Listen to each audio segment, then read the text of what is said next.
Greetings and welcome to Mobility Outlook. From being the only regional and zonal manager in the commercial vehicle industry, Madhavi Deshmukh is now leading a separate business unit handling parts at Ashok Leyland, the CV major in India. Under her leadership, the business unit has witnessed exponential growth in terms of revenue, expansion and innovative process to contribute to Ashok Leyland's vision of being the top 10 CV makers in the world. An automobile engineer, Madhavi earned her MBA from Mumbai University and joined Ashok Leyland in 1993 as management trainee in sales and parts department. She rose through the ranks in the organization by sheer hard work and some exceptional work, particularly in gaining market share for Ashok Leyland from competition in a tough market. She brings with her rich experience in understanding vehicle engineering, sales and field experience. Madhavi was awarded by CII, Indian Women Network, for her ability to rise above in a male-dominated industry and her will to encourage more women to join STEM, that is science, technology, engineering and mathematics field, for a stronger and better tomorrow. Madhavi, welcome to Women and Mobility, an initiative by Mobility Outlook to understand the corporate leadership journey and take your perspective on the leadership. Welcome. Thank you so much for having me on your show. It's indeed a pleasure to be on your show. Just a quick clarification about the introduction. In fact, I thought I should clarify. The exponential growth is all kudos to my team, and I think if it wasn't for my team, I'm sure I wouldn't have been able to do what I've done. So it's all hard work by all of them. That's interesting. So kudos to all of them. Thanks you. once again for having me on your show. Thank you. Oh, most welcome. So I'd like to know what's the key driver for you to get into automobile engineering in your graduation? So I grew up in Mumbai, and basically the way the city is, even 40 or 50 years back, it's a very cosmopolitan culture.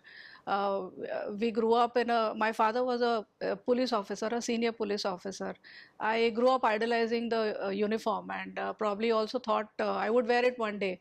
But like all parents, they like their children to be engineers or doctors, and probably that was the next best thing to happen. So I took up engineering as a subject, and specifically automobiles, because I was fascinated with vehicles and engines. So that's where I made a choice, and I became an automobile engineer probably 30 or 32 years back.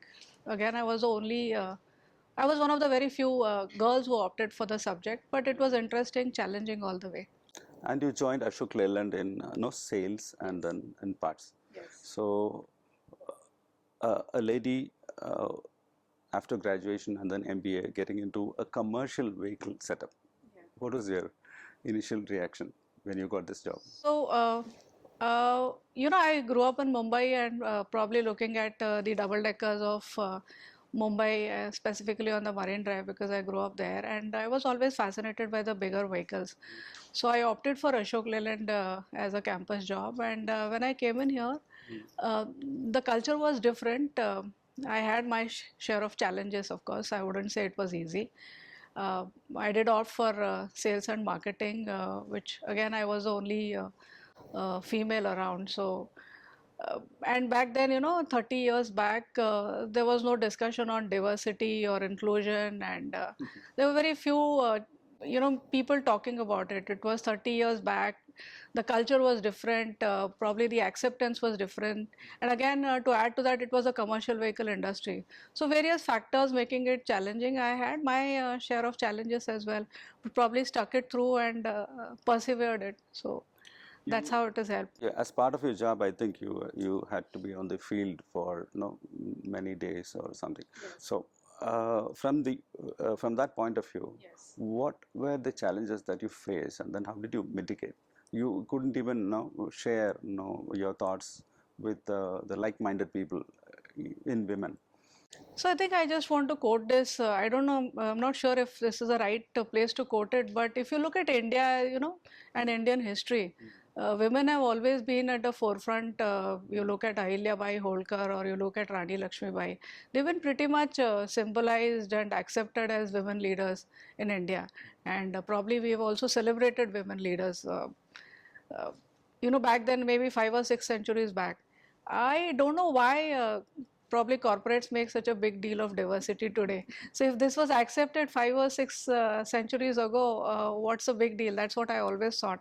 And in particular, Mumbai and Maharashtra have a very inclusive culture, and it has probably changed the way I think and I look at, the perspective is different. And fortunately for me, I started in Mumbai where it's a very inclusive culture. uh, I probably got a heads up over the other cities, so it was probably a nice place to start. But in particular, if you ask me about Ashok Leyland and commercial vehicles, it was different because a lady coming and going to meet transporters or even customers, it was different. People would wonder what am I doing there, but yeah, I did face my initial share of resistance, but probably the joy was more in collaborating and talking to people and enjoying it. So I set it up for myself over a period of time. It took me some time, but I probably persevered it. But sales per se is tough, very tough. How did you choose that? What was the driving force for you to get into this? So I guess I have to be honest. I really didn't know I'm good at selling, but I realized it over a period of time that I have a flair. Yeah, I have a flair to talk to people and probably get across people. So it took me some time to realize that I'm good at it. But as I did, I knew that I would probably strike a relationship, and automobiles and especially commercial vehicles, you do need to have a relationship over a period of time, and probably I was good at it and I managed to do it well. So I think that's where it helped me, my own ability to talk to people and manage the relationship. When you grew up in the leader and then get into that leadership person, what was the initial thoughts, and then how was the initial days of that leadership journey? So I think the first 10 or 15 years were really difficult because it was, like I said, 30 years back, we never had this ecosystem of discussion on diversity and inclusion. And since I was the only lady, it was made it all the more difficult. I didn't really know whom to go and talk to or even share my discomfort or share with anyone. So it was difficult. And again, when it comes to family, you're trying to settle down, getting married, settle down, and things like that. So it was a challenge. And accepting a lady in the commercial vehicle was not easy. I did face my challenges. But nonetheless, I guess I was courageous and persevered enough to manage through all this. How do you motivate your team? For example, you're in a leadership role because sales is tough, but you had to play a different kinds of role to motivate them. So your leadership role will be rigid or flexible, or what kind of approach you are taking? So I don't think I really need to drive them because the team is motivated and they're able to do what they're doing, and that's how it has been. I don't think I need to be rigid or flexible or whatever.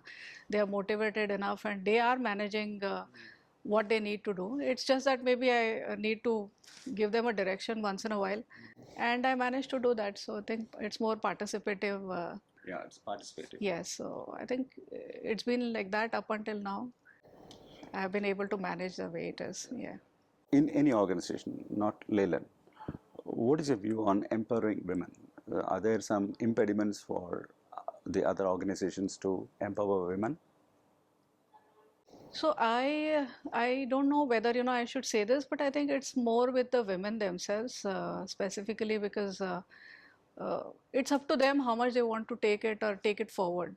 Yes, of course, there are initial hurdles. Like I said, the first 10 or 15 years are really difficult.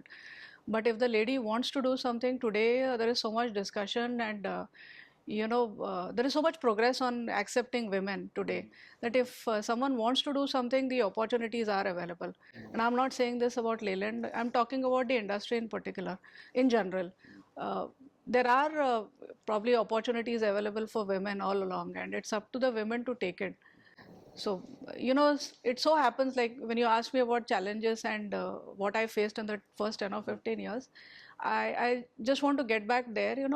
It's very typical to look at a lady and think that, oh, she's probably settled well off and she doesn't need to work and she's here for 1 or 2 years and then she'll quit and she'll have a child and, done with it. So that's probably how you face all the time. Women always face this, that when you look at men, they would look at women thinking that, oh, she is going to have a child and maybe she's not going to be here for long. So how do you get the opportunities? It's up to women to come back and show that they are there for good and they are there for a long haul. So if women persevere, men would probably look at women in that sense and give them opportunities. So I think today it's more about the women trying to get the opportunities. And this probably is for all the women, uh, I think this has been the best time for women because there's so much discussion on diversity, there's so much discussion on inclusion and giving opportunities for women. There couldn't have been better time for women. And I think it's up to the women to make the best use of it. Okay, so now your work calls for a lot of travel discussions. This thing, there's no fixed time for you to work. But how do you strike a balance between work and life? So I think that's the most toughest question. While I think my family has been a big support, and my ma in particular, I call her Ai. That's how we call her in Marathi. She's been my big inspiration and support because she has helped me all along. And my husband and son have been my big strength. If it wasn't for them, then I wouldn't have been where I am because they've been encouraging me continuously. And my mother's mantra has been never give up. So I think I've probably tried to look at how she has managed her life, and she's been an inspiration to me. And thanks to my family, I've managed this so far. And coming to the balance, I don't think it's a balance at all. Probably you end up being more focused on your career. So you do take those decisions sometime in life. So that's where I am. And your vision for the new mobility. People talk about electric, hydrogen, all these things. What's your view? So I think IC engines are probably here to be because we can't rule out petrol and diesel engines, but definitely we will see a lot of EVs, hydrogen, and other fuels coming in. But definitely the petrol and diesel engines will be here for some time. The CNG, the EVs, and the hydrogen would take some share from these, but at least up until 2030, these engines would be here. Great. Tell me a little bit about your hobbies.